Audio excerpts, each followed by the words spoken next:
If you stick a knife in my back 9 inches and pull it out 6 inches, there's no progress. You pull it all the way out, that's not progress. The progress is healing the wound that's a blow made. People are suffering. People are dying. Entire ecosystems are collapsing. Stand up and take on the greed and corruption of the ruling class of this country. The billionaire class has been taking everything, and the working class has been left scraping, paycheck to paycheck, just trying to survive. The police department, the FBI, the CIA, those are gangs. You know what I mean? The correctional office. America is the biggest gang in the world. A solidarity which fears not foreign invasion, because it is bringing all the workers to the point when they will say to their masters, go and do your own killing. We have done it long enough for you. It's called the American dream because you have to be asleep to believe it. Guys, gals, and in-between pals, welcome back to the Left 4 Dead podcast, that radical left-wing show that your crazy conservative uncle warned you about.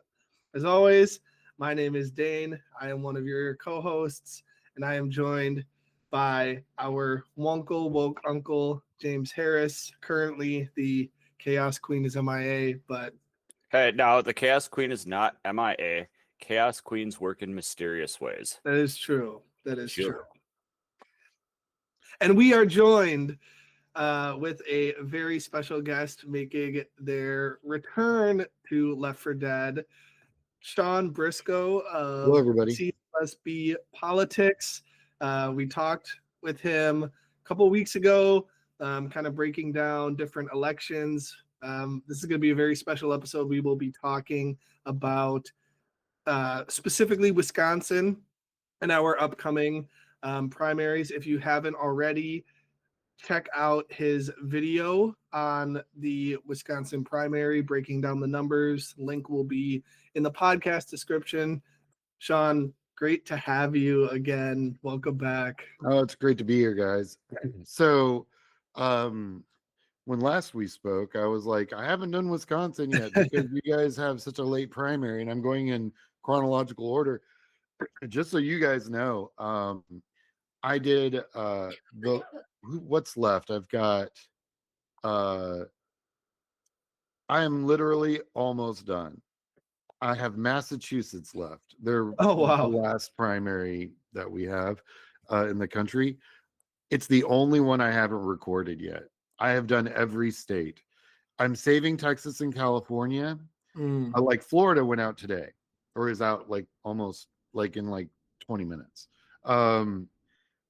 Texas and Florida are just crazy town right now. So until the Supreme Court actually puts a stamp on something, I am not going through what would be over 50 congressional districts and probably 200 FEC reports minimum, probably more than that. I'm not doing it tomorrow. I'm not doing it until the Supreme Court tells me what's what, you know, because I already did Texas, and then they threw the maps out, and then they brought them back, and I'm like, okay, timeout. I'm not. It's a lot of work to go through all those FEC reports, and there's no state that's so special I have to do it 3 times. So, I mean, I'll do it once the deadline's pass. Like, so everyone who goes in and looks at it now, these are all September numbers. We'll have new numbers the first week of January when everyone does their fourth quarter reporting. So, and I'll go back in then, and I'm almost at this point going to wait and just do the fourth quarter report when it comes out for Texas and California, because that's going to tell me a lot. And also it gives the FEC a chance to catch up to the Supreme Court and the ridiculous nonsense that the Republicans are pulling in Texas. So, because they've got to change all the where the candidates are filed and what district they're in, and all that stuff's got to match up, obviously. And the deadline's the 8th, which is, I'm not sure when you're going to air this, but it's only a few days away. Yeah, right. Yeah. So, Supreme Court's in theory supposed to be talking about what the hell they're going to do today or tomorrow. Well, Thursday or Friday of the 4th or the 5th is what they're telling us. And if they wait till Monday, you know, that's just crazy. Anyway, so other than that, if you go to my channel and you go to the 2026 primary playlist, and you have a state you're interested in, as long as they've got more than one congressional district, and I'm pissing myself right now because I didn't do Arkansas. They've got one congressional district, and I think it might be a flip for 2026. Wow. Yeah, I know. I'm gonna have to go back and do Arkansas, but I'm gonna wait until the next. I'm actually doing a whole show on every congressional district I think is gonna flip. So Sweet. I was just gonna ask. I was just gonna kind of bring that up. Is how many like estimate you think will flip? I'm between 20 and 37 right now. Wow. Well, 20, like, just to give you guys an idea, so we just saw that special election in Tennessee where we saw a 15-point swing. So I'm like, all right, let's deal with some reality here. It's not going to be a 15-point swing. Well, what if it's a 6-point swing? Right. What's that look like? That looks like 20 seats. Interesting. Just 6 points. Wow. Like 3 in Pennsylvania. There's just it's a bunch. I may or may not have a list right here. Arkansas, 2 in Arizona. I'm not even going to talk about California. I don't even know yet. 2 in Colorado, 2 in Indiana. Michigan gets 1. New England, New Jersey, New York. 3 in Pennsylvania. I'm not even going to talk about Texas. 1 in Virginia, 1 in Washington State, and 1 in Wyoming. And I'm sorry, and 1 in Wisconsin. You guys, District 3. If it's a 6-point swing, Van Orden is history. Screw that guy. Yeah. Yeah. So I'm just saying that's just a 6-point swing, and there are states that will have more of a swing than that. Wow. Like Pennsylvania has been in the teens for all of its special elections this year. So what's a 7-point swing look like in Pennsylvania? They've already got 3 that are going to flip at 6. You add a couple more points, you got a 4th, or a 5th. The numbers get pretty radical. And it's only talking about the 3rd in Wisconsin. I think you have a 2nd one. I talked about that in my show. Yeah. So, yeah. Sorry, I went on a rant. Oh, good. Oh, good. That's kind of the MO for around here. I have breaking news that Emma is about to join us, so she will be here soon. All right. But this is a politics show, and before we get too much into the politics, I have got a stupid joke. Okay. You've probably heard this one before, or some version of this before, Dan. All right. But if you're ever unfortunate enough to have to go to prison, like there are a lot of really terrifying prison gangs out there, like Nuestra Familia. You've got your Crips, you've got your Bloods, the Texas Syndicate, Black Guerrilla Family, lots of them. But out of all these gangs, do you know that the most dangerous ones are the white prison gangs? Because they got fair trials and still wound up there. Wow. Those guys are legit dangerous. True. Yeah, that I like having the jokes, James. That's a good segue before we start talking about the political side of things. But yeah, Chappelle has a great bit in one of his stand-ups talking about when you see a big group of black guys and you see that one white dude. That one white dude's the craziest guy in that group because the stuff he did to get the respect of that crew, you don't even want to know. Right. Looking at Wisconsin, one of the things that I thought was very interesting in your video talking about the numbers was, and all just looking at some of your videos too, looking at the congressional candidates that are in debt. Oh yeah. How does that work? Like, are they just overspending on? No, it's loans that Okay. there's a couple ways it can happen. One, they can overspend. It's rare because the money had to come from somewhere. It usually comes from the candidate's pocket. They're the only ones that can donate unlimited amounts to their own campaign. Yeah. It's them and their family can do it. Like that's, so if they have a trust or something, they'll pull from that. But they have to have direct access. It can't be like, because if like you or I gave them money, it's like $2,800. But they can give themselves infinite money. And a lot of candidates, especially like you'll see candidates that are like, oh, $2,000 debt, but they raised $140,000. And it's really what it is like they paid for pizza. Right. There was no one else had a card, so they ran their card. So they keep all these receipts and they put them when you put it all in the FEC filing software, which was, I'm pretty sure, designed in 1912. It is the worst. Having Not surprised. played with it for hundreds of hours. I have so a lot of these campaigns now have compliance companies that they work with, that they hire, because it is such a nightmare dealing with that software and getting it all in, especially if you're raising $1 million. It's a lot. Act Blue makes it a little easier because they'll format it so you can do a mass dump, but it's crazy. So anyway, that's the debt that you see. It's usually self-financed candidates. Okay. They'll loan themselves $400,000 to raise against for their campaign. And I'm going to tell you, it is the sweetest hack if you can do it. If you got 400K lying around. Right. Right. Well, because you can raise against it. So any money you raise, so every dollar that you get at the beginning of a campaign is worth $10. Oh. It's early money. Early money has more value. You can do more with it, and it will build on your campaign over time more than money you get 2 weeks before the election. So what you're saying is, if I should raise myself $1 to run for president today, and I'll be perfectly set in 50 years. It doesn't really work that way. In a 12-month cycle, if you loan yourself $400,000, what can you do with that $400K? Well, you can hire staff to help you raise money. Right. So, and usually the firms that raise money for campaigns get about 15% of whatever you raise. That's their pay. So there's an incentive there for them to work really hard to raise you money.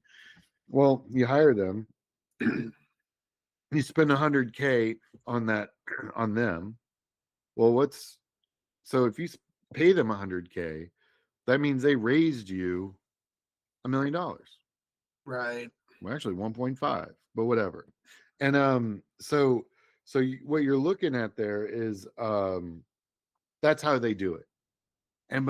So getting like your website and your PO box and your logo and your artwork and all your social media and all the stuff that it takes to pull together a campaign.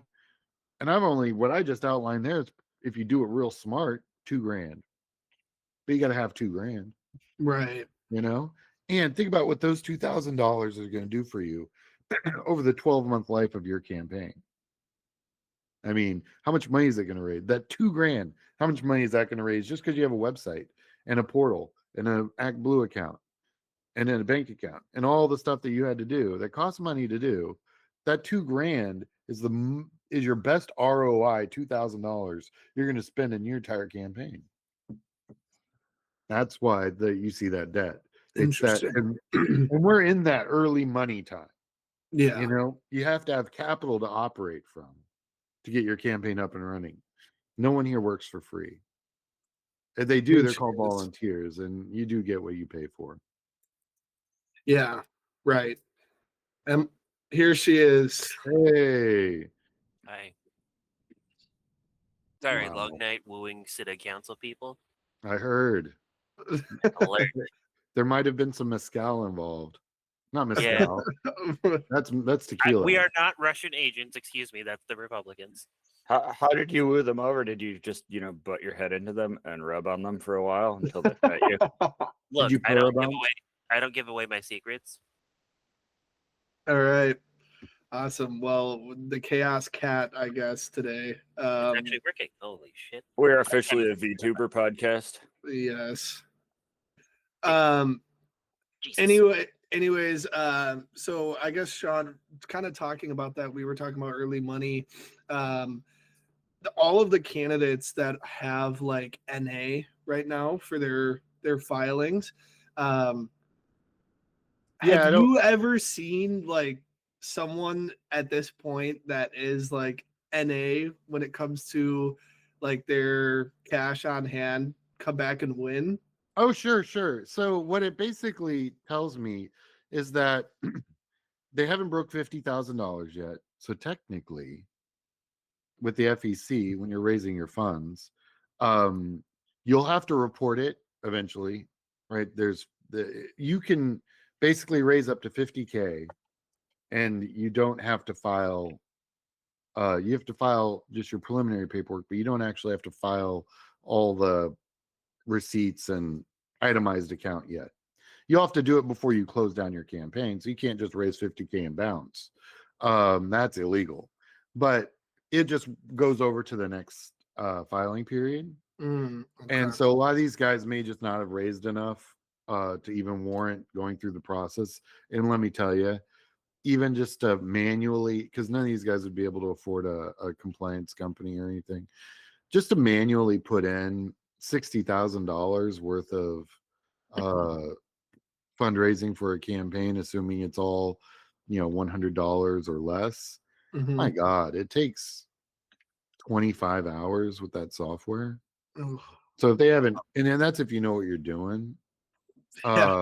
So it's just a lot of re-clicking. When in ergonomics, when they're talking about software, they always count clicks. Like the fewer clicks, the better. They do not do that with this software. It's like, feel free to re-put in all that information over and over and over again. If you have a recurring donation, that's not anything you can do a mass drop, like automate, like that formatted from ActBlue. If somebody's just donating via your home website, or God help you if you've got somebody who writes checks and mails them in. So I always tell a candidate, take a photo of every check that comes into your campaign, because once you give it to your bank, you may not get a readable version of that check back. It might just be this little thing on the back of a receipt, and you'll be like, what the hell address is that? Yeah. I need that address to put that in the FEC. So I always tell them, take photos of everything, because you're going to need information that's on that check. And once you give it to your bank, you may not get a copy back that's readable, because all digital scanned copies of these checks will appear. I mean, it's not reliable, put it that way. So yeah, it's a real pain in the butt. And so these guys that are NA just haven't filed yet. They've got an FEC. That's how I was able to find them at all. Yeah. Right. They've done the initial filing. They just haven't put any of their financial information in, which means they haven't raised enough money. Or what they're probably going to do, because a lot of people are going to be paying attention to that first week in January postings. And everyone wants to have a nice big 6 or 7 digit number. Yeah. As a look where we're at, surprise, that kind of thing. So usually your first filing, you want to have a 6-digit number. That's kind of like a rule. It looks better. It means that there's people, you have an apparatus that can raise money. That means you're organized to a certain extent. There's a lot of green flags you can post off of a campaign by how much money they've got. And as far as debt goes, I did what was that? That it posted, I think 2 days ago. Anyway, there's a state that I'd never seen. I saw candidates with $4 million in debt. And when I see a number like that, I'm like, that's got to be an FEC screw up. They screwed up something when they were putting their data in. Sometimes it's just these numbers don't make any sense. I'm like, and FEC will take the number and publish it. Right? And then, you're going to have to go in and they'll do an amendment, and they'll, because what I'm seeing is the final number. What they'll do is they'll do an amendment, on this next filing to fix whatever problems there were. So a lot of junk, like especially with new campaigns that don't really know how to file, they'll double file sometimes different amounts. Like they'll file how much they spent as debt. So you end up with this ridiculous number that makes no sense. So you just gotta understand these are human beings working with running software that was designed by the lowest the person, the company that had the lowest bid. Right. Yeah, and just take it, but usually by January they have it all figured out. Okay. Interesting. Yeah, just because looking at it, I mean, we've been following the 8th congressional district of Wisconsin, obviously, because that's ours. But even looking at some of the other ones, like I think it was the 7th, which was the very top of Wisconsin. Right. That one was really interesting. I have family up in that area. Yeah. Yeah, it's so weird. That was a weird one because I'm like, who, what? I mean, like, what was it? The most is like $5,130.27 cash on hand. Yeah. That is a huge, huge district. The bigger the geography means for two things. One, it costs more money because you got to get from point A to point B. I remember you saying that in the video about Wisconsin, talking about how, like we don't have rails that we can go across. So we've got highways. highways in Texas. Right. You go 85 miles an hour in Texas. Right. On our highways. You don't have anything like that. Yes. I got a kick out of it because it's true. Yeah, I didn't think about that. But yeah, a candidate quite literally will have to just 4-lane highway 55. Right. And that takes time, and time is money. And the good news is your gas mileage will be great. So you'll save money there, but it just takes forever. So that district's really weird. That one jumped out at me too, because District 7 is it's a big district. It's the one, just for everyone who's watching, it's this big ass district that's the north western chunk of Wisconsin. And it is it's huge. And you've got a lot of cows, more cows than people in that district for sure. And so field programs are hard to manage in that environment. Oh yeah, because the density is so low. Your measurement is point A to point B. How far is each voter from one another that you need to talk to? That difference in distance and time. Well, if you're paying this canvasser $20 an hour to canvas, and they're only getting 8 doors an hour, those are some expensive doors. Yeah. Go ahead, James. Yeah. A little bit of a cant. I wanted to, since you have access to the data that, first of all, I don't have and wouldn't know what to do with, even if I did.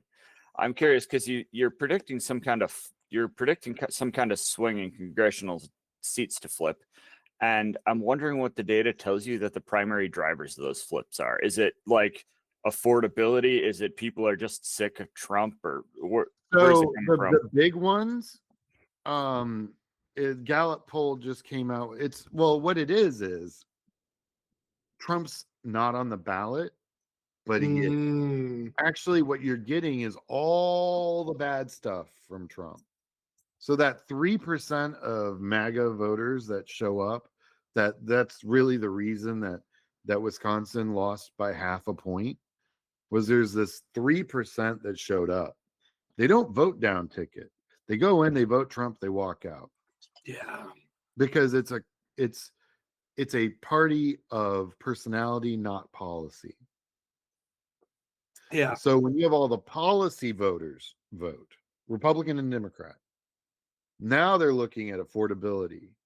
They're looking at how he's handling the economy, how he's even like international stuff. And he's losing points on that, even with MAGA, because there ain't nobody in MAGA that wants to start a war in Venezuela. Right. Well, there's literally he ran on, I'm not starting any useless wars. The definition of a useless war is a war in Venezuela. You're right. No, I know. And Yeah, every time he says the whole "I've solved 8 wars" thing, I'm like, no, you started 8 wars. Yeah. Let's No. clear that up. You put a cap. You what he did was the wars are still boiling. He just put a lid on them, and now they're going to boil over. right. Yeah, And pretty then much. God help the person who wins the presidency after him, because they're going to spend 4 years cleaning up after that moron. If the pattern holds, it might be a Democrat, and they'll be like, "Look, they Oh, had it's all the oh no wars." no no. Guys, Patterns are it's fun. going to be a Democrat in 2028. It's not even.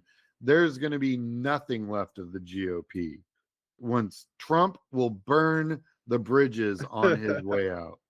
He will. Also, every single other option, when you look at them of who could do well, it's like not they all suck. Every single one of them sucks. In not in the sense of like obviously they suck, but in the sense of like there's no way they're winning an election against that big beautiful bill. We're gonna definitely by 2027 we're already gonna see terrible things happen in 26 because of that bill. 2027 is going to be that times 2. 2028 is going to be that times 10. Yeah. And so they're going to have that around their neck the whole time they're running. Yeah. Yep. JD Vance is cooked. Stop. I hope you're right. I really honestly hope you're right, but some part of me says this feels like predicting the end of capitalism. Like No, it's a prediction of the end of unregulated capitalism. Yeah, but I'm saying like the 2020 election, I was fully on board. Like, okay, America has learned from their mistakes. There's no way we're going to elect someone this stupid again. And then we elected the same stupid person, but with more dementia. You made the same mistake as the Axis in World War II. You underestimated America. And I think we also talked about too last time Sean was on. We had a variable that we didn't think we were going to have with Kamala joining the race at the time that she did, and Israel, and all of that. International stuff really doesn't have a whole lot of. I'm like the last time it really had a major impact in politics was probably Vietnam, although 2006 with the Gulf War and everything, that with Bush, that was also kind of a big but that's literally the birth of the Obama movement into 08 happened in 06, because before even, I mean, Obama had been in office for like 5 months by November 05. Right. But 06 and all the work we did then moved everything forward. Like we were training ourselves, unbeknownst to us, to start using real CRMs for field programs. And then we would launch the largest field program in the history of our country, which was the 08 cycle. So there's stuff that's happening right now that if you've been here long enough, you can see this pattern forming. And what I'm seeing happening now is all of the stuff that's going to push forward moving into 2028. Yeah. I know you didn't just walk up next to me and fart. My bad. Do your kids climb you while you're trying to record? Because mine do. So I think, talking about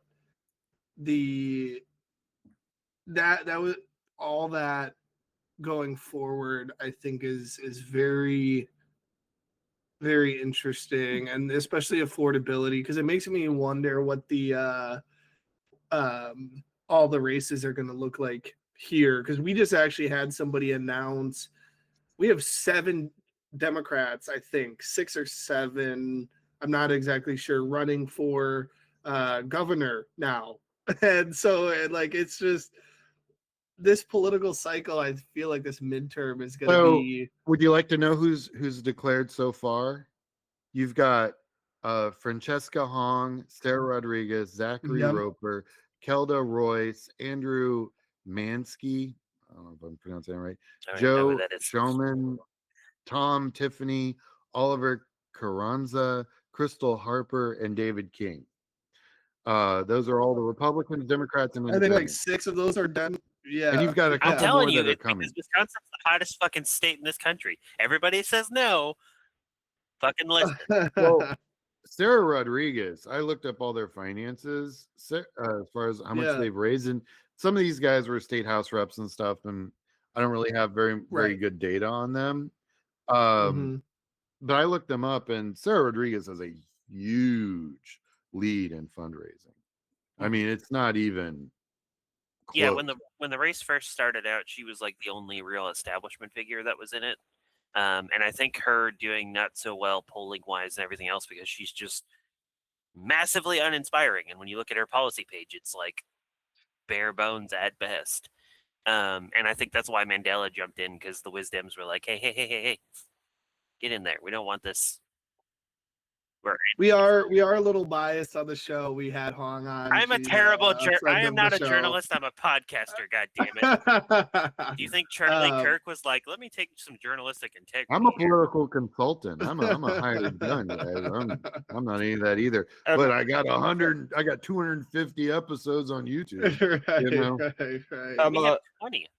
Emma, the term is journalism. Journalism. Okay. Well, I thought this was going to be a better conversation, and maybe it still can be. I guess.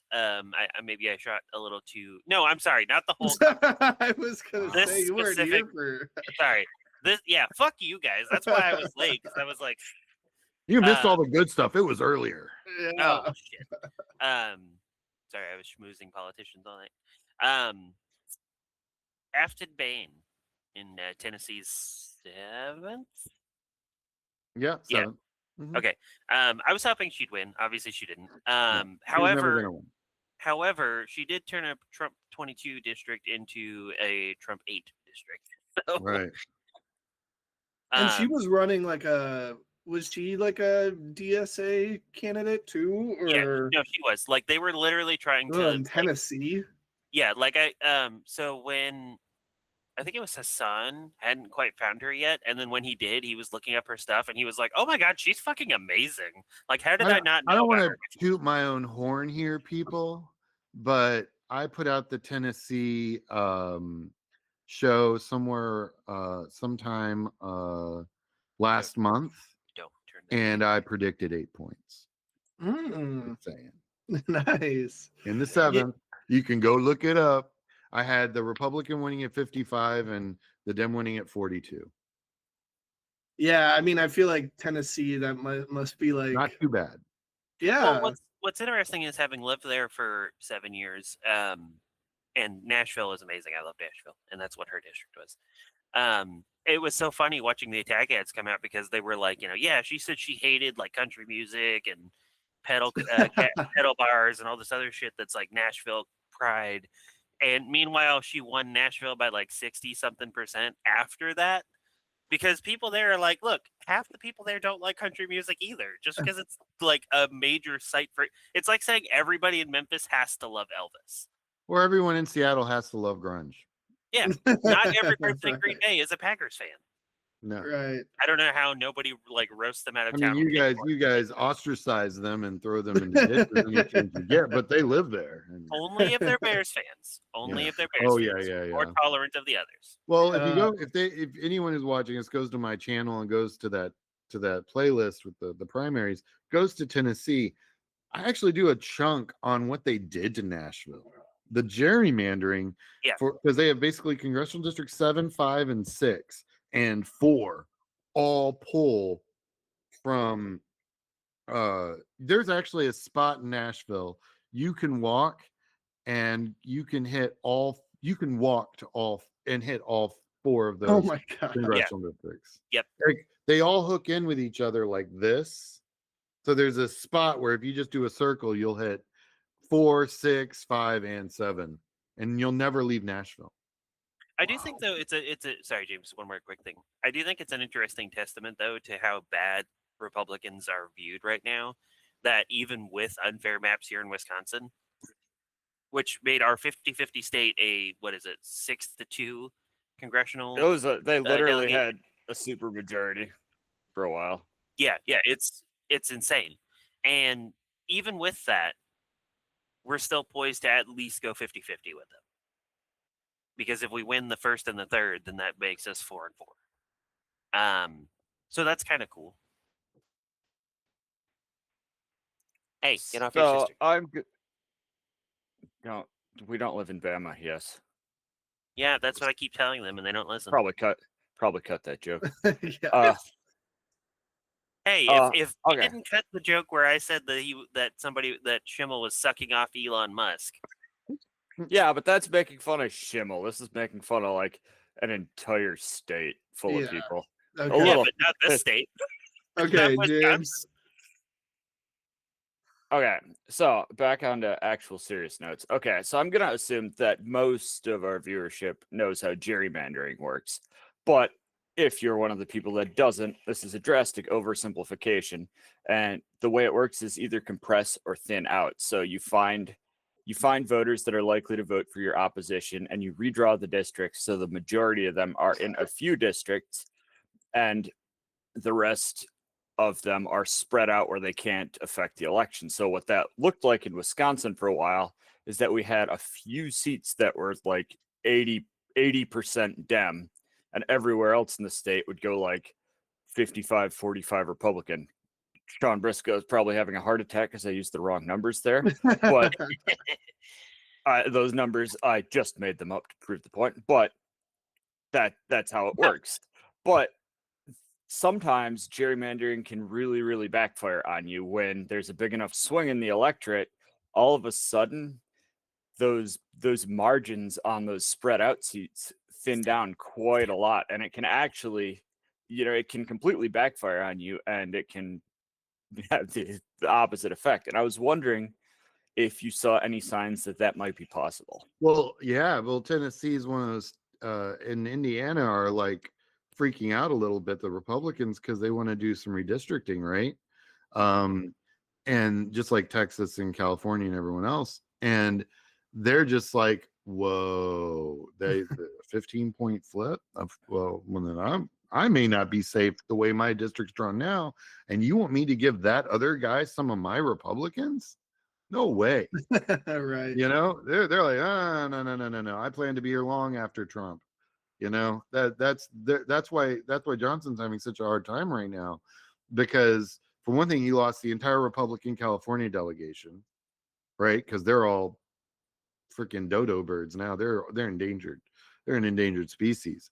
And like I said, there are 3 congressional candidates Republicans out of Pennsylvania that should start packing right now. Boebert's in trouble. Oh, wow. In her district. Yeah, she's one of the 2 in Colorado. That's not the first time. Didn't she like flip to a safer district and won by? She's a gypsy, that one. Yeah. But going back to gerrymandering really quick, just for your viewers, there's 4 kinds of gerrymandering. The one that everyone talks about is called the packing and the cracking. Packing crams as many of one type of voter into a single district, so they're only able to elect one representative rather than allowing them to influence electoral outcomes in several other districts. And cracking is takes a group of voters and spreads them out across several districts to dilute. So one makes them super, super strong in one spot, and the other one, and that hyper concentrates them, and the other one dilutes the voting universe, right? But then there's 2 others that are kind of hilarious and no one ever really talks about. They're called hijacking and kidnapping. So hijacking puts incumbent politicians from the same party who previously represented 2 different districts in the same district.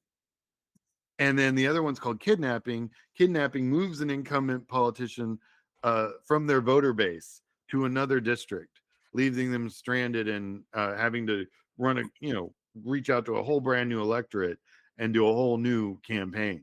So there's 4 types of gerrymandering, just so everyone's, so we're all good. I guarantee you it is just a matter of time before someone runs a campaign like, my opponent is pro-kidnapping. My opponent is pro-hijacking. Well, I guarantee the Republican Party in Texas is definitely pro-kidnapping and pro-hijacking and pro, cracking and pro-packing. I mean, they did all of them. Rarely do you see all of them done at the same time. It's pretty. It was amazing what they were able to accomplish in Texas as far as those maps went. It was. I mean, you had Cesar and shoot. Anyway, there were a couple of congressional candidate electeds down in the San Antonio Austin area that now with the new whatever the gerrymandered maps that just came out this year, if those stick, if the Supreme Court decides to keep them, then they're going to have to run against each other. Oh, Lloyd Doggett's his name. So Cesar is a young guy. Actually, I've met him many times. He was my city councilman when I lived in Austin. Super great guy. I would run a lot of young candidates, and he's young, a little bit younger than me, but he was always down for young candidates to run. And I have a really cool announcement before we close out this show about a young candidate in Texas I want to talk about real quick a little bit later. But Lloyd was also super pro young candidate. He would sit down with my candidates that were running and talk to them and give them pointers. And he did a soft endorsement in a huge primary, that his staff were like, don't do it, and he did it because my candidate was just awesome, and young guy in his mid-20s running for Congress, or late 20s running for Congress, super cool guy, and Lloyd fucking loved him, and gave him a solid endorsement. So both of those guys are really stand-up congressmen.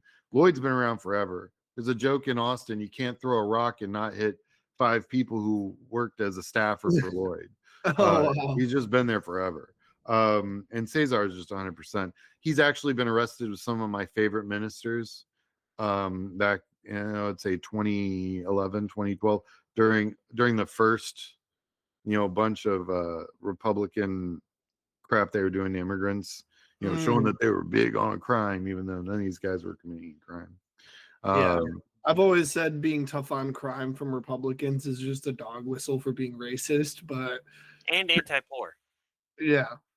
Yeah, and Doggett was also, if I remember correctly, one of the first Democrats to really jump on the Joe Biden needs to step down movement thing. Yeah, and that was like major because he is himself old. Very so old. It was like he was like, Lloyd no, look, I know what this looks like, guys. You meet Lloyd, and he is no Joe Biden. Let me tell you, that guy is as sharp as a razor. Although I know he's talking about getting down to now. He's thinking about retiring and just working the nonprofit world in Central Texas, and which would be great because he'd be brilliant at it, and they could use the help. But Lloyd's been talking about calling it for the last couple cycles anyway. And oh my God, when if they hadn't gerrymandered, when his seat opened up, because of the number of staff that have worked for him, they would all have his Rolodex, and it would be like 35 people running for that seat. Wow. It would be insane. Emma, a little bit before you joined, we did talk about good old Wisconsin District 8. So I don't know if you had any questions about that. Epstein endorsed Tony Weed, you mean? Yes. I've been liking that that's been getting more traction, by the way. It's taken fucking long enough because I've been pushing it for a while now. But yeah. I mean, I guess the only thing is, like, does his debt... That's what I asked. Damn it.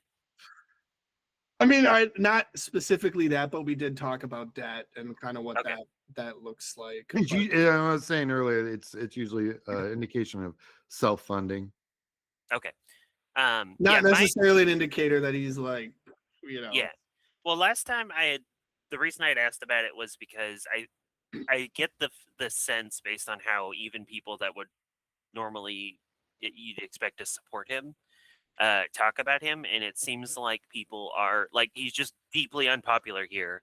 People don't like him, and so I'm wondering if even with as drastic of a because I think Larry lost by like 15 points. Like if we can swing districts elsewhere that have been like 22 points, there have even been like there was that state house seat in South Carolina words. That was flipped by like 40% or something like that. Those are special elections, though. Yeah. And special elections are the description is apt. They're special. That's why I was talking earlier about, there's this, 15, 16 point flip in that Tennessee race, even though the Democrat lost. Democrat was supposed to lose by 22 points, didn't, So what does that mean? Well, if you go in and just say, hey, let's say maybe it's a 6-point turn, after 12 more months of this nonsense called the Republican Party, people, the needle moves 6 points, which basically means the independent vote walks away from the Republican Party. Mm-hmm. What's that look like? And that's 20 congressional seats. That's what that looks like. I think one thing too that's important when talking about the 8th is that, and Tony Weed, is that Green Bay is not the entirety of the 8th too. No. Like there are a lot of like very red counties that are there. So yeah, that's as much as we're optimistic, it's I think a little bit of a sample size bias for us because we're only talking to the people in Green Bay. Yeah. You can't. So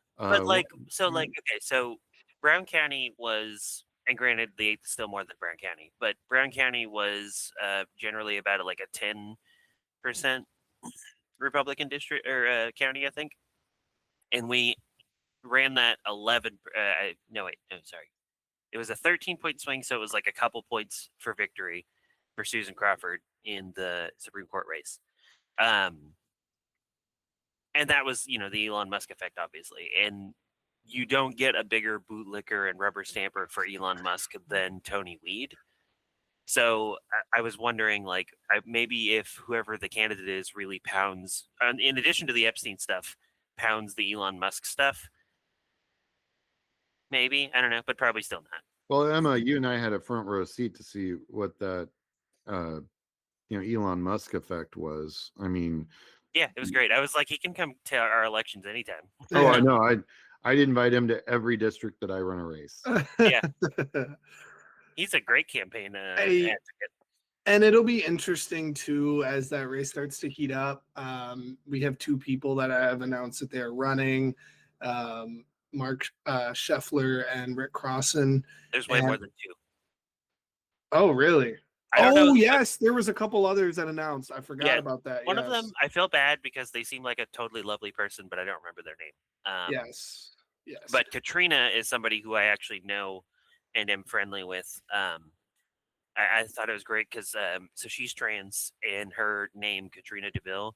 It like when I point her out and say she looks kind of like Corella and it's cool, or cool Ella, if you will, because she's got like the white and black hair thing going on. The name was deliberate. So it's just kind of like a cool aesthetic. Interesting. Yeah, we're gonna try and get them on the show to kind of talk more about that. There's been some interesting. Some of them haven't really even come out with policy yet. Some of them have, and it is very interesting to say the least. One candidate actually, Sean, said that they were going to run as a Democrat, but then if they won, then they were going to become an independent. Yeah, that was Mark Scheffler. I literally called him out on the Llama page, and I was like, so I think a lot of people have a problem with that because not because they are just love the Democrats, but because that feels like cheating. It feels like you're kind of stealing a seat because you're saying, I'm a Democrat, so all the Democrats vote for you. And then afterward, you're going, just kidding, I'm not. Whereas somebody like Bernie Sanders to announce that before you won. yeah, that too. Advice probably shouldn't be paid. That was the part that I told him privately. I was like, dude, that's stupid. I didn't say it like that. I was more artful about it, but yeah. But I actually did, in that conversation with him in the Llama, I did kind of get a little hard on the questioning. So sometimes journalism can. Look, I'm operating on a lot here. I don't have much material to work with. But he did actually have a pretty decent answer. I still think it was mostly bullshit, and also probably a stupid idea. But I did point out to him specifically, I was like, look, there are leaders that show how you do this, which is Bernie Sanders. He doesn't run as a Democrat ever, except for the presidential race where he didn't really have a choice. But for all of his other races, is this big. Yeah. He can literally go to every door himself. Yeah. At 80, whatever. You cannot. Bernie's his own thing. I literally just did New Hampshire. It goes out in like 2 days. And everyone was like, why did those 2 senators in New Hampshire, break with the Democratic Party? Because it was like New Hampshire and New Mexico, apparently, those senators all bounced. And I'm like, have you looked at New Hampshire? It's control. It's blue, but it's really red. And it's weird red because it's very libertarian. Yes, it's not. They don't like Venezuela wars. They don't like, they're not even. Yeah, they're weird. It's its own. All politics is local. I did Florida. Florida goes out or went out about 15 minutes ago on my channel. And I spent 2022 in Florida running that cycle when DeSantis was when they were hoping to run DeSantis the Republican Party wanted to slip DeSantis in and kick Trump out because of all the disaster he was when he was president. But Trump didn't bother to show up to any debates and took the primary anyway. Tells you it's a cult. Anyway, well, DeSantis outspent the Democrats 20-1. And we lost the state by 19 points. That's how much they were propping DeSantis up. Our budget for all media in Florida was equal to just his Spanish market media. Wow. Yeah. I kind of talking about that independent, that candidate we were bringing up. Not just for our state, but like in general, for things like midterms and like gubernatorial races, that type of thing. How important is it to attach yourself, would you say, to a party? I'm very state by state dependent. I would imagine, kind of like you said with Vermont, or it depends on the infrastructure. Like a state with like lots of infrastructure, like Iowa, New Hampshire,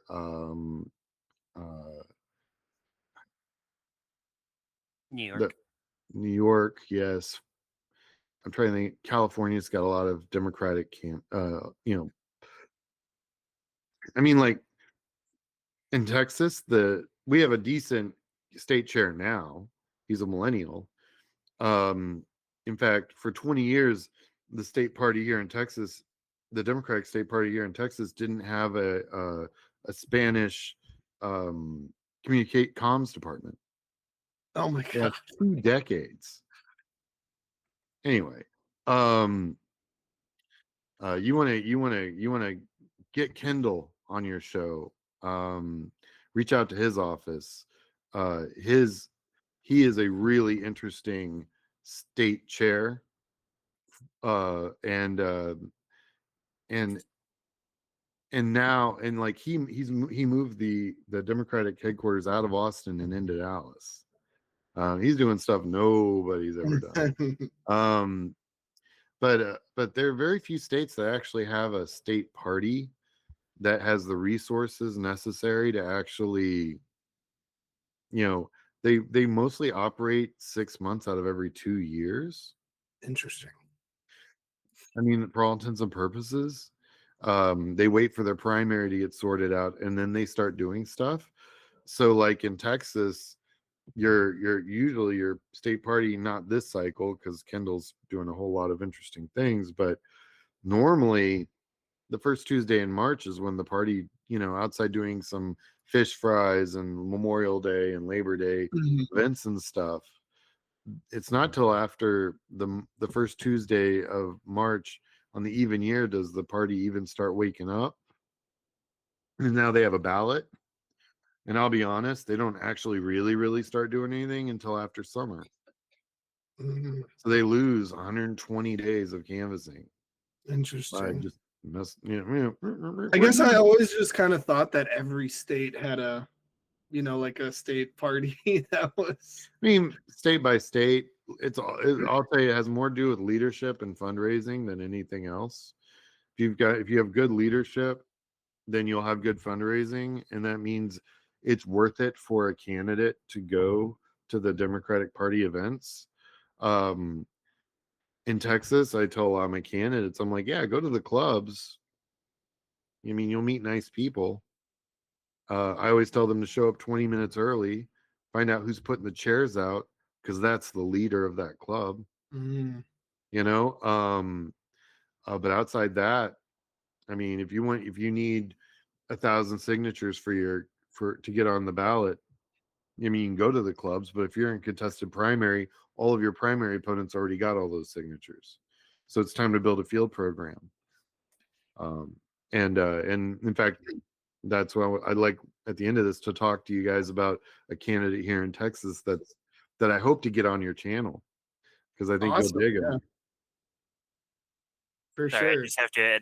I just saw this pop up on my feed, and it's crazy. It says Glenn Grothman is sentient expired mayonnaise. What? It's true though. It's true though. He's the one that I said is like the most openly Nazi and racist person we have elected in Wisconsin. Like he's a fucking nut job. But where did that pop up on your feed from? You don't want to know where Emma's feeds are. Yeah, you don't know what I did last night. I showed it. Okay, I also want to talk about that. Oh, we know exactly what you did last night. Yeah, you do. It's a deep no, rabbit it was hole. Sonny shared it. We had one of the Okay. resist chats that we have. Sonny shared it, and I thought it was hilarious. So last night, all it takes apparently for me to turn into a massive social butterfly that gets six city hall candidates to agree to come on our podcast over 6 weeks. So suck it, llama. Get ready to not have to decline these links. That was part of the plan, was like, make it to where they have to kind of approve the sharing this time instead of hiding it like they usually do. Sean, the llama is like a Facebook group that kind of has all of the Emma's okay. cat. Emma's cat learned how to turn off her computer. But the llama is a group, just like a Facebook group where it's just like gossip, Green Bay gossip, basically. I love my son. Okay, Emma, as you were talking about your story. Yes. Sorry, I have a visual aid here. So the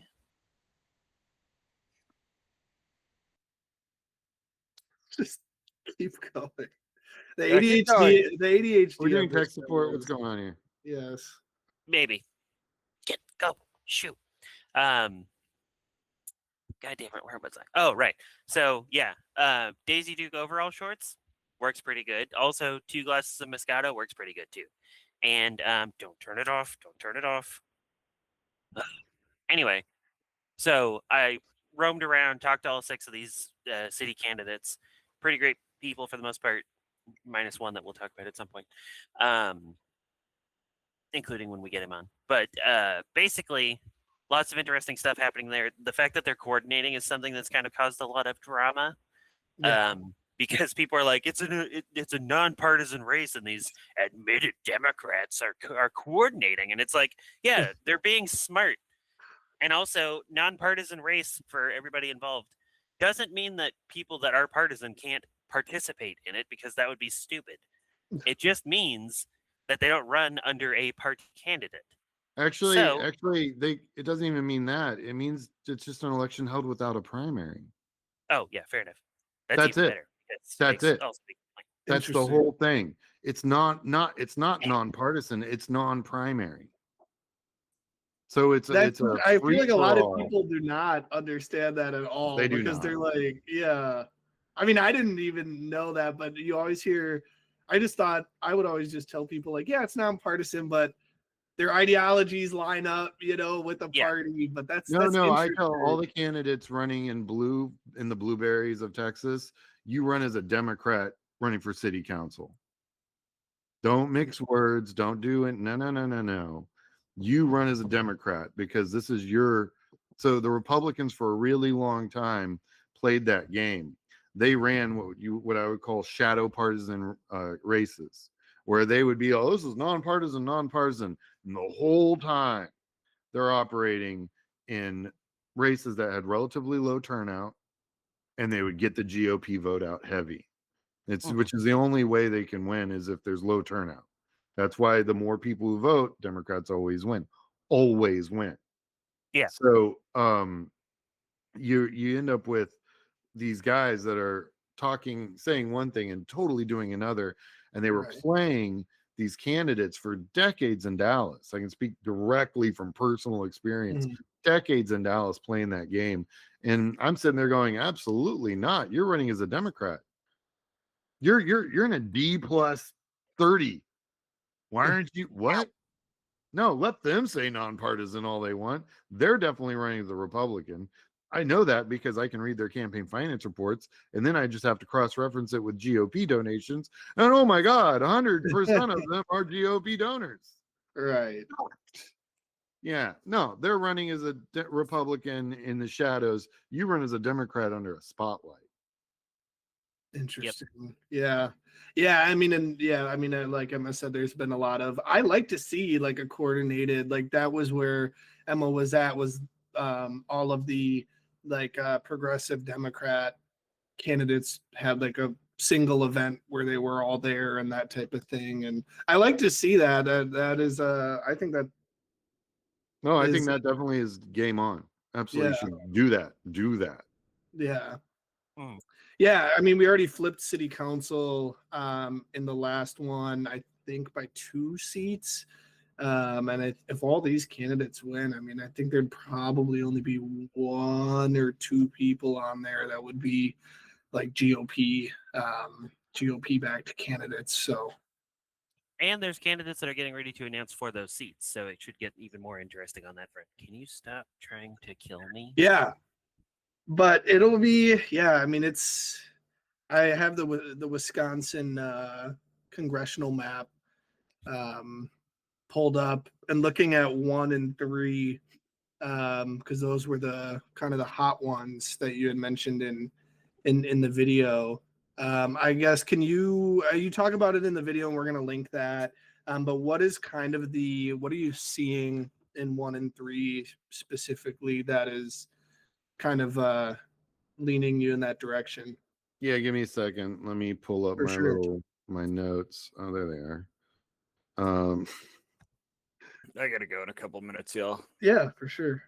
Yeah, so I will just get it out. All right, thank you so much for being on the pod again. I think no problem.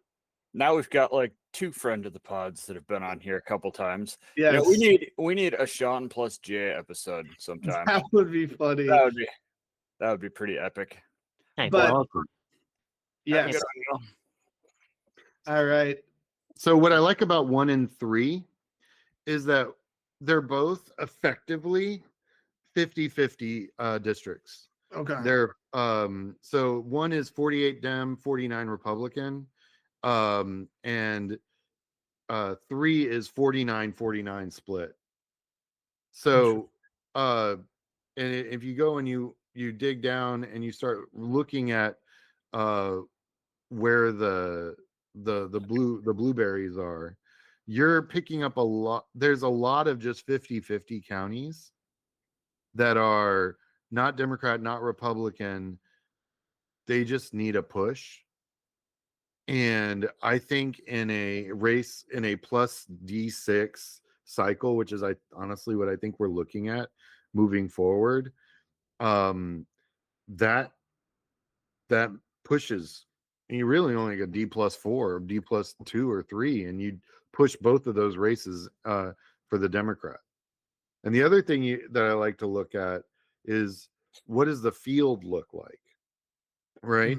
And so in District 3 right now, the best fundraiser as of September was Emily Burge at 76,000. Doesn't sound like a lot. It is a lot. Early money. Wow. She'll have, and that's just what her cash on hand was. She raised more than that, but having 76 cash on hand in September means that she's actually able to do stuff over the last few months. For one thing, raise more money, Mm-hmm. And get her message out. And I think that the impact that the tariffs have had on agriculture and also Canada, that you guys do a ton of business with, are all going to do their little part to push it. Now, Van Orden's got, as of September, had $2.264 million. Wow. So he had $2.25 million cash on hand, which is not a little bit of money. But Freakonomics did a great research on the ROI. There's only so much money you can actually spend in a campaign. It's kind of like getting a spaceship to reach the speed of light. You need twice the amount of energy to do, a fraction of a percent, and then you need twice that amount of energy to do another fraction of a percent closer to the speed of light. So that's kind of how campaigns are. He'll own the radio and television, but everyone's already heard his message. A lot of people just become tone deaf, especially if it's if it's stuff they've heard before. In times of trouble, people look for solutions. Right. And since Van Orden's fingerprints are all over the big beautiful bill, that's going to hang like a noose around his neck. Hey, so get I off your think sister. that's 3 in a nutshell. And when I go to look at 1, now Brian Steele is sitting at $4.2 million cash on hand. That's no joke money. Yeah. And that's, that's pretty, he's got some real parts of his district in his district, he's got some real towns, Kenosha and stuff like that. So, and Racine, and, he's got stuff. But he's also got, a lot of the suburbs and urban areas as it gets closer to, and I'm like thumbing through my map, so I know what I'm talking about. Yeah. It's got a bunch of those. It's got blue dots on the eastern border of his district, right along the coast. And then he's got like suburban sprawl coming out of Madison on his western flank. Right. And if you go and you look at some of the maps of where the population is, like almost, I would say 20% of his district is being influenced by Madison. Those are all 50-50 counties. Right. And those 50-50 counties are not going to be 50-50. They're going to be 44, they're going to be 47-53 counties. Right. This cycle. And that's why I think 1 is in play. And even though he's got $4.6 million, there's not $4.6 million worth of media to buy. Right. Oh, I just thought about it. They should do a slogan that's literally "Stop the Steal," but it's Brian Steele's. Wow, that's good. You want to win Wisconsin politics? I'm your person. There's a candidate up here named Evan Hunt. He's actually been on my show. A really cool guy, veteran, really interesting guy. He's running against Keith Self, and so Keith only thinks for himself. Oh, nice.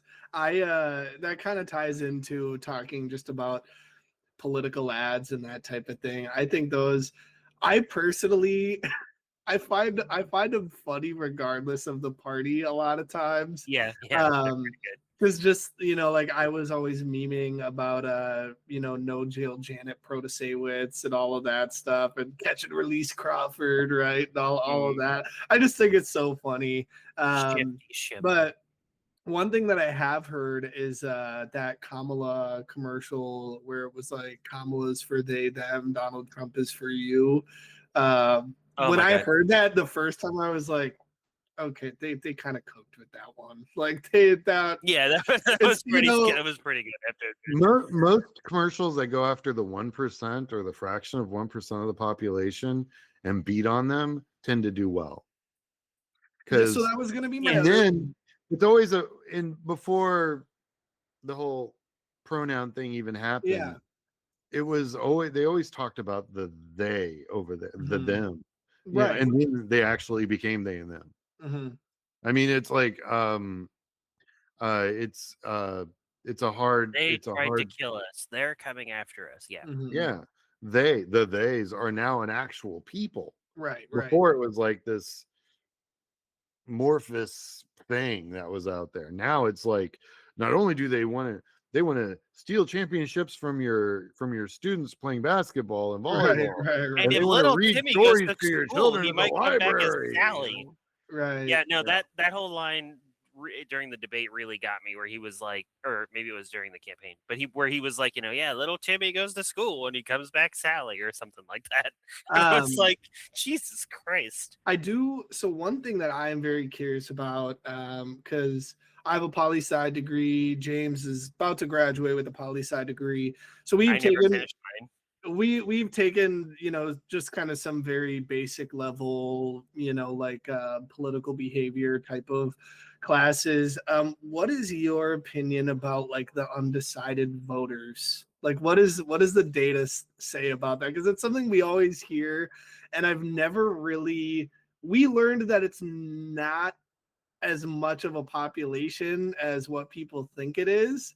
But you hear it so much. How are they going to appeal to undecided voters and that type of thing? So I'd be interested in you kind of shedding some light on that whole. Okay, so you're more likely to meet a unicorn than an undecided voter. Voters. So first thing, who are these people? How? Sorry, I just kicked my computer. Who are these people? How are they communicated with? Like, let's think about the methodology of where these undecided voters are coming from, right? It's phone polls. Most of them are landlines. Right. Who has landlines anymore? Or their cell phones, and people who actually answer a number they don't know. Yeah. Psychopaths. Who are these people? And then also, it's super funny when I go canvassing with candidates, and I used to do a lot of that back in the day. My knees were better back then. Mine too. Yeah, I've knocked on 1 million doors. I mean, literally, I did the math. It's 30 years of this stuff. Anyway, so I'll never forget. I was out with this candidate running for a state house, and we were walking down the street, and this guy was in his yard, and he wasn't on my list, and I have very, very accurate lists. Yeah. And the guy obviously lives there. He's mowing the yard, and he's not, he's obviously he lives there.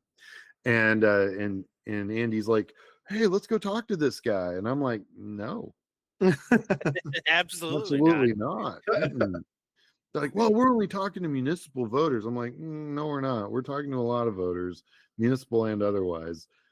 And I'm looking at the address, and so my candidate didn't know that I had the master list that I could pull up. And I'm sitting there, and so he goes and talks to the guy. I sit in the car, and I get my laptop out, and I pound on it, and I'm like, I pull up this address, because once you have an address, it's a very, very easy sort and insert. And I had the master voter reg for the entire county of Dallas, all 1.2 million of them. And this guy wasn't on any of them. And so Andy wastes 15 minutes, which is basically 5 doors worth of time, and on one guy. Comes back in the car, and he's like, "Well, that was great. Just had a really great conversation." I'm like, "Yeah, that guy's not going to vote for you." "What do you mean? No, he's a registered voter." I'm like, "No, he's not." "But what do you mean? He told me he was a voter." I'm like, "Yeah, he lied to you." Voters lie. Yeah. They just lie like a rug. Mm-hmm. They lie when you talk to them on the phone. Especially MAGA loves showing the libs and their polls, and or the networks and their polls. What's what. They'll just give them nonsense. That's why everyone's like, "Wow, polling's really off on this. Polling's really," you constantly hear that. Also, their sample sizes are complete garbage. I saw that during Kamala's cycle, 2024, I saw a New York Times poll, and I talk about this on my channel quite a bit. That a national poll, the sample size is 768. Oh my God. Emma will tell you in Green Bay, our sample size in Green Bay was like 5,000. We knew exactly what Green Bay was going to do. Yep. That was just Green Bay. I'll take a field programs data set against any phone nonsense.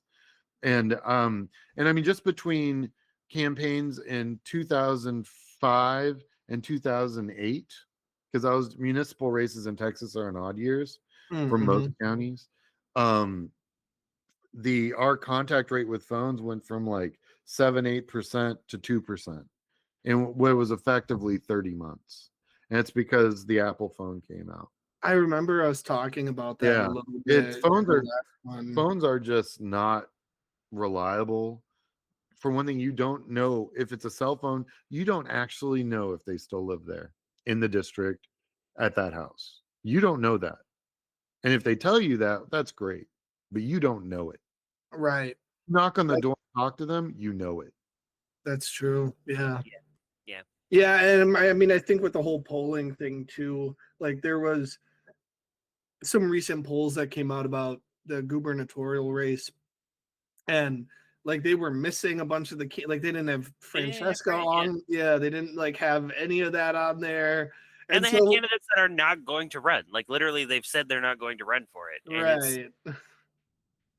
Yeah. So that, yeah, I mean, that is, I'm glad to kind of hear about that, because I just remember hearing and still hear so many times in, you know, mainstream media, the undecided voters, what are they going to do? You know, can they capture the attention of the undecided voters? And it's always just really interesting when you're like, yeah, I mean, it's really more about who can get more people out to vote.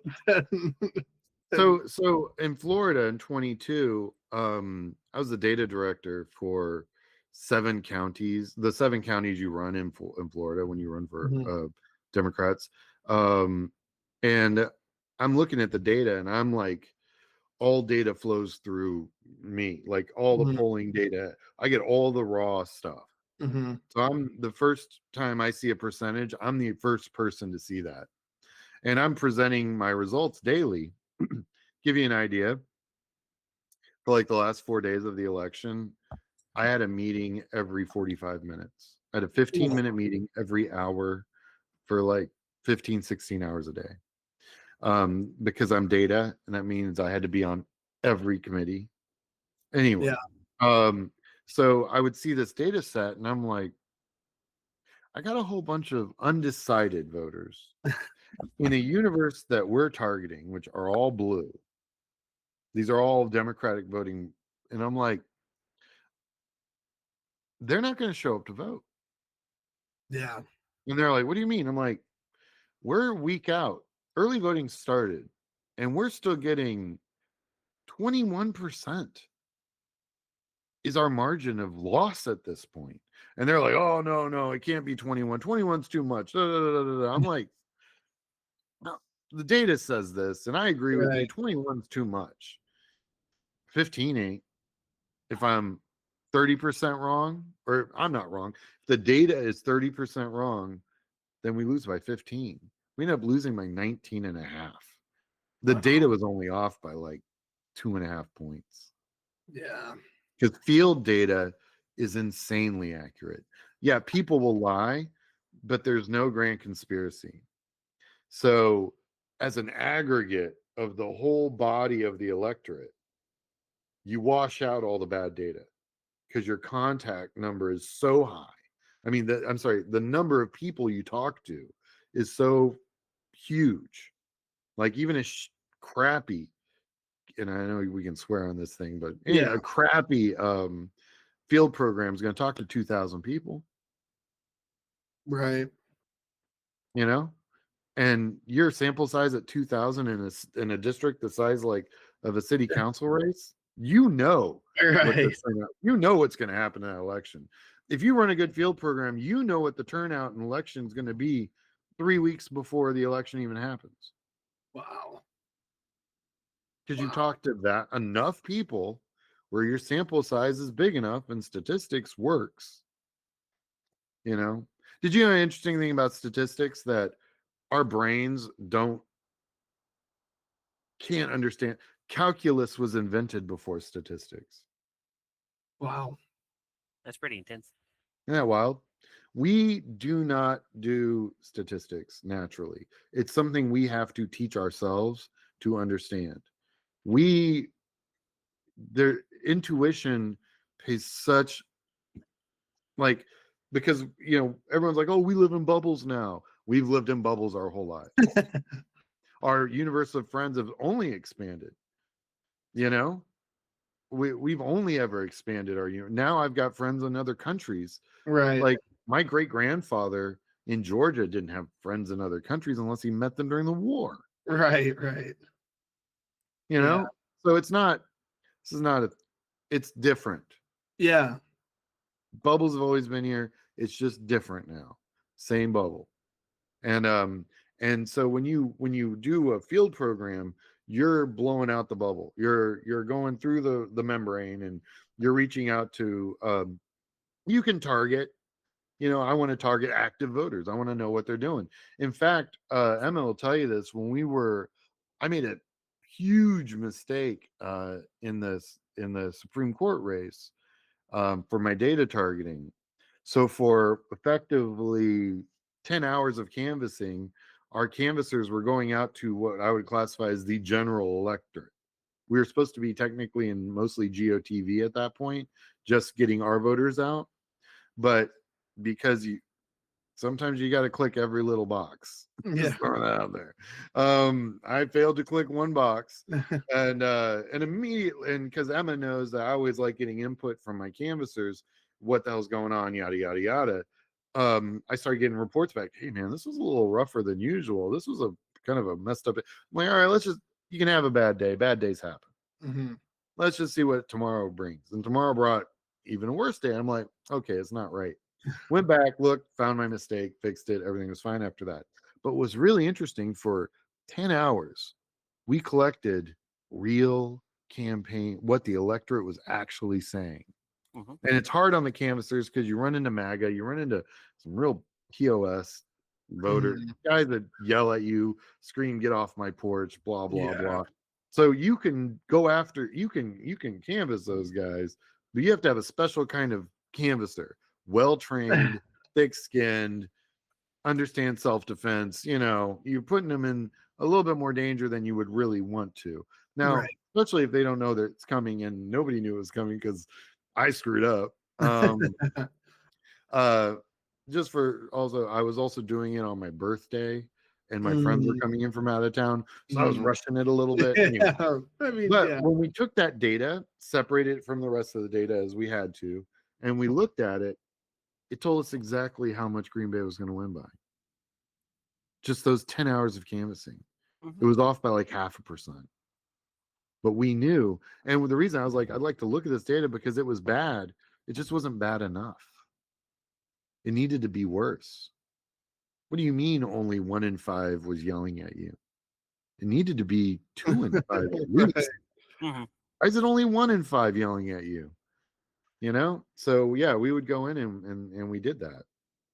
Yeah, I remember it was funny because it had been mostly pretty friendly the entire time, and then all of a sudden, out of nowhere, I had like 5 hostiles, and I was like, "What is going on? You guys aren't supposed to be here."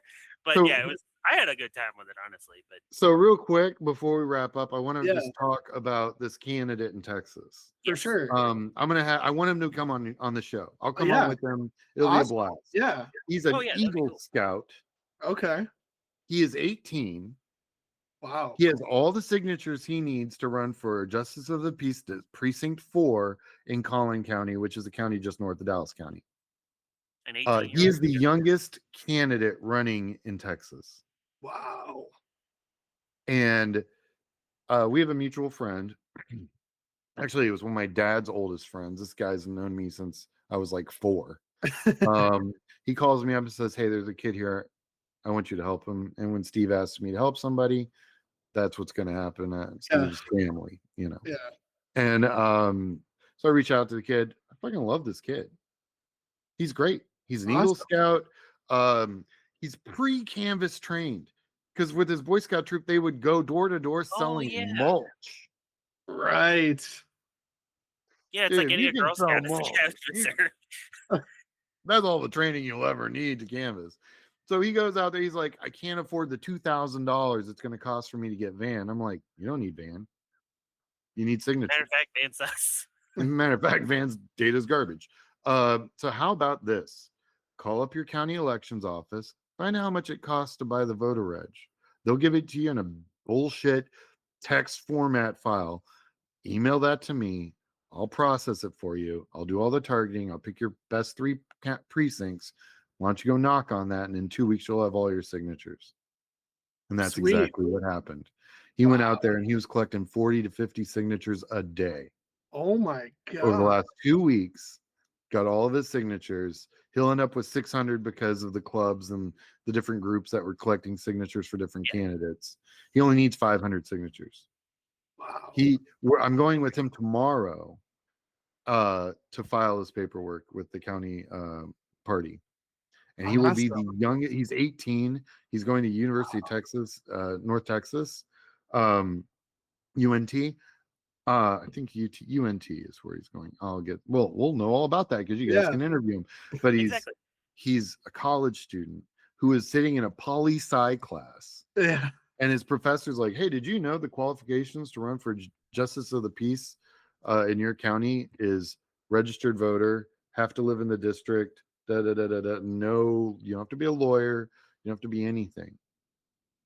You just have to be a good citizen. And you can run for this seat. And he's like, no shit. He's an Eagle Scout. This kid doesn't start anything he doesn't finish. Right. Yeah.